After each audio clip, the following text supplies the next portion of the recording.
Why is Arthur Conan Doyle's The Hound of the Baskervilles so integral to the detective fiction genre? For over a century, the character of Sherlock Holmes, originally created by Sir Arthur Conan Doyle in 1887, has maintained significant and cultural relevance and is more well known for being arguably the most notable fictional detectives of all time. Doyle wrote 4 novels and over 50 short stories, detailing Holmes's escapades and mysteries. Many of these short stories are still read, spoke about, and highly praised to this day. There is some debate about which is better between Doyle's first iteration of the renowned detective, Doyle's A Study in Scarlet, in 1887, and his arguably most enjoyed and referenced The Hound of the Baskervilles, 1902. Yet the latter has been referenced in popular culture the most and is easily one of, if not the most memorable and recognisable of Doyle's entire body of work. This was because The Hound of the Baskervilles truly encapsulated what Doyle wanted his Sherlock Holmes novels to be, whilst also incorporating the idea of the Gothic and reality versus fantasy, and with that, the reveal of the truth, a theme that detective novels are based on, as their whole idea is to reveal the truth and solve the mystery. Something Doyle's novels do differently is the ability to solve the mystery at hand, whilst also allowing the readers to follow along through the character of Dr. Watson. It is what makes Holmes stories so widely enjoyable. It allows for the perspective to not just be this all-knowing detective. Watson is smart and great in his own right, but he is not a good detective as Holmes is. So his deductions that he makes are much closer to the average reader who is trying to follow along with the mystery just like Watson is. And in this story that I'm going to speak about, it is arguably the story that excels the most in this right. The reason why is for a big chunk of the novel, Holmes is not even present, and we are just with Watson as the reader is piecing the story together. Doyle also uses many of the detective fiction genre's tropes, such as the ever-present archive, which gives details that can be placed from real life into the reader's mind, so that they can think back to it when they are trying to solve the mystery themselves. The Hound of the Baskervilles starts similar to the other Holmes novels, with someone coming in need of his help for something, and Holmes flexing his intellectual prowess once again to both Watson and the person in need. Spoilers ahead. I mean, I don't know why I'm issuing spoilers for a 120-year-old book, but still, if you don't want to know what's going to happen in this book, perhaps go give it a try. And if not, and you just want to know the gist before you go in because you don't like the mystery, then I'm about to break down what happens as concise as I can. Dr. James Mortimer meets Holmes and Watson and tells him that Sir Charles Baskerville has died, but he believes it was because of the Baskerville curse, which involves a big scary demon hound, and now the Baskerville heir, Henry, is going to Baskerville Hall, and Mortimer worries the hound will get him too. Henry finds a warning note. Holmes tells Watson to go to Dartmoor and protect Henry and look for clues. Henry, Watson and Mortimer arrive in Dartmoor and meet the butler and his wife, Mr. and Mrs. Barrymore, who also work in the hall. It is announced that a murderer has escaped from prison, Selden, who starts to roam the nearby woods. Spooky events are happening at night, such as howling, keeping everyone awake, as Watson relays his clues to Holmes. They meet the locals, Stapleton's Jack and his sister Beryl. Watson is initially suspicious of the way they act around Henry.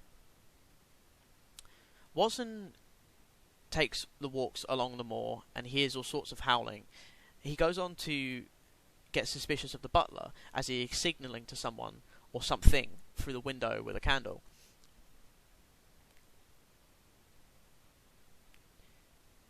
Henry starts to take a liking to Beryl, but she is scared of how her brother will feel about it.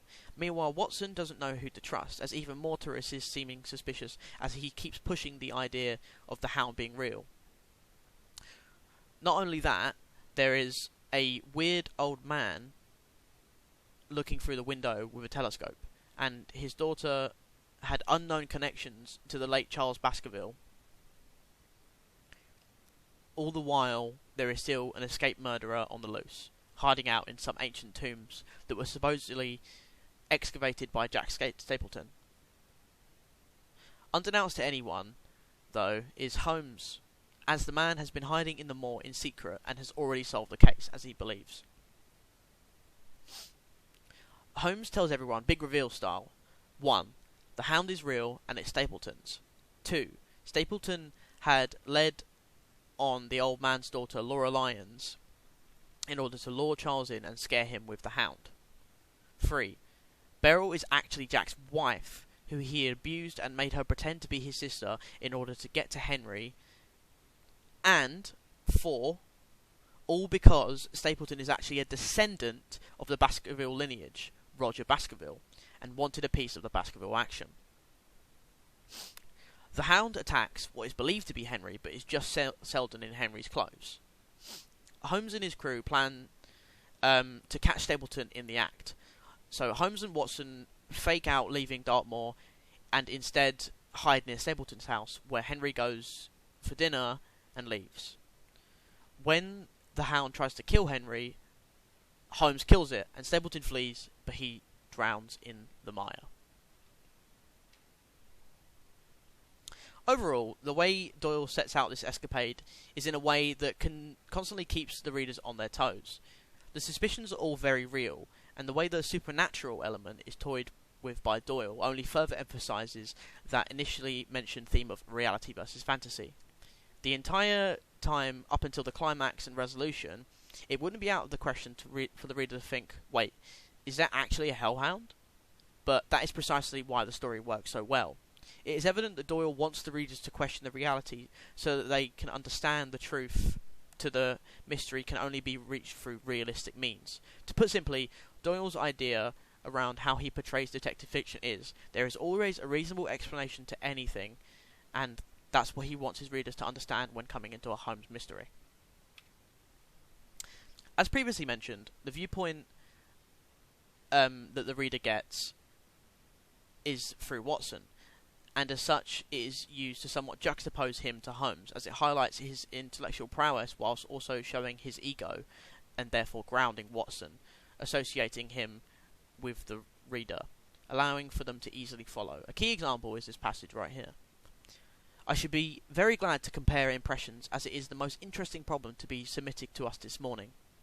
I knew that seclusion and solitude were very necessary for my friend in these hours of intense mental concentration, during which he weighed every particle of evidence, constructed alternative theories, balanced one against the other, and made up his mind as to which points were essential and which immaterial. Arthur Conan Doyle, page 27. The idea of Watson and Holmes comparing impressions is simple yet effective, as it allows for the comparison of the two characters. Yet, this isn't a battle for who is smarter between the two. Watson clearly knows that Holmes is his intellectual superior. However, it is Watson that could be able to show Holmes what he is missing if he were to be overthinking. Watson maintains this grounded character as he speaks to Holmes about his methods. That seclusion and solitude were very necessary for my friend in those hours of mental concentration. The sibilance used here with the drawn-out S sound only allows for the reader to picture the intensity at which Holmes breaks down a problem. Doyle is having the perspective of Watson point out how smart Holmes is perceived to be, whilst also using Watson as a lens in which Holmes himself is not the focal point of the story. The mystery is, as it should be in a piece of detective fiction. In his book, Conan Doyle, the man who created Sherlock Holmes, 2007, Andrew Lysett states, the contrast between the modern rational detective and deeper archetypal forces is spelt out more clearly than usual. And that is exactly what is shown by Watson here. Watson analyses that Holmes is a man of reason. He made up his mind as to which points were essential and immaterial. Once again, coming back to that theme of the real and false, reality versus fantasy. Doyle wants his readers to know that Holmes does not believe in this curse, as he is a modern rational detective.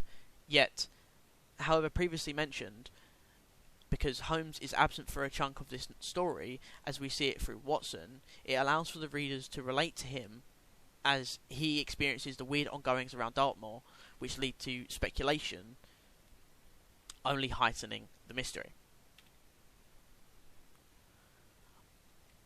I am conscious myself of a weight at my heart and a feeling of impending danger, ever-present danger, which is more terrible because I am unable to define it. Consider the long sequence of incidents which have all pointed to some sinister influence which is at work around us.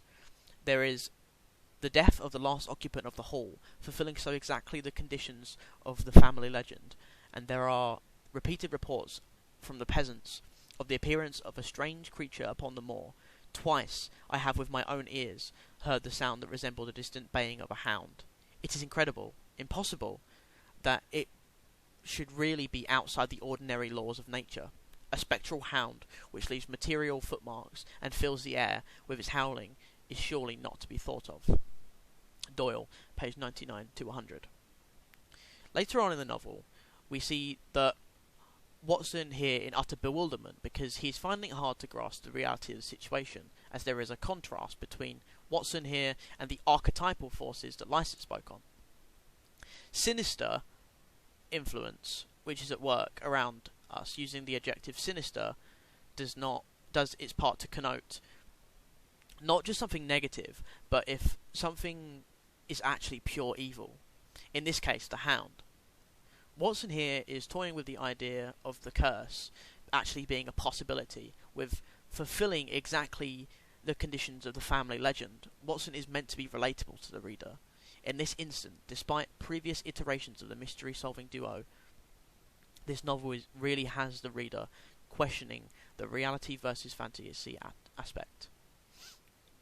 This has not always been present in previous texts, but with it being present now, it is what makes the text so enjoyable and arguably integral to the further detective fiction canon, because there is a real, genuine level of suspicion and skepticism which is a solid foundation that the genre is built upon. Twice with my own ears heard the sound which resembled a distant baying hound. It is incredible, impossible. This incredible, impossible alliteration only further heightens Watson's skepticism about the supernatural nature of the Hound. He is almost stunned by what he has heard, and is going against everything he has previously thought of. Is it real?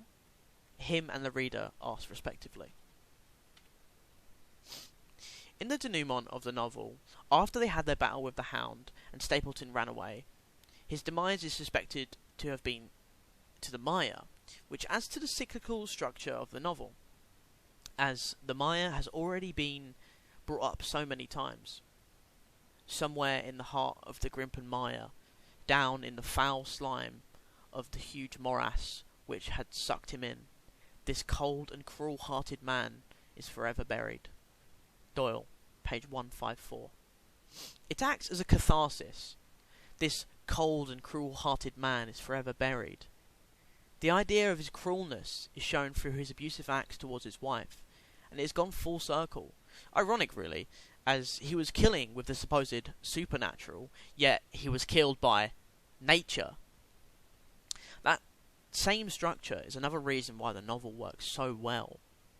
Everything pieces together like a puzzle. All of the puzzle pieces are there, figuratively laid out on the table.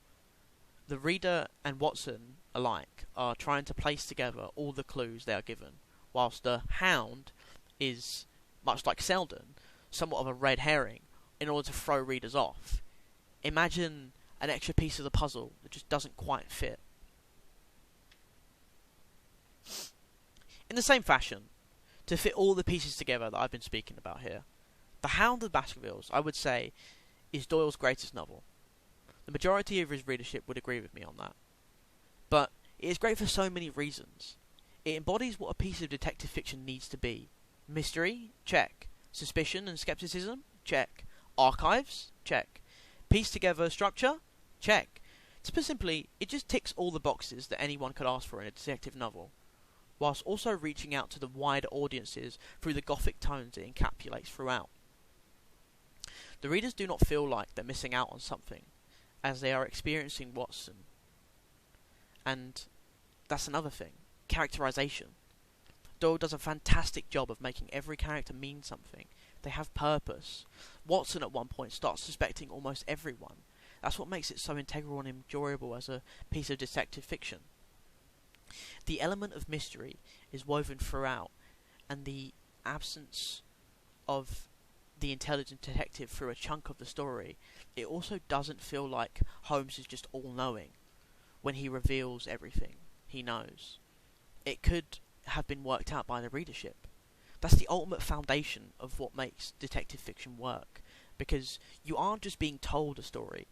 There's an element of interaction between reader and author that engages with readers' excitement and thrill almost, because they want to work it out just as bad as Holmes and Watson do. Every piece in Doyle's Gothic-esque mystery puzzle here works in a way that makes the story flow together. The true art of detective fiction.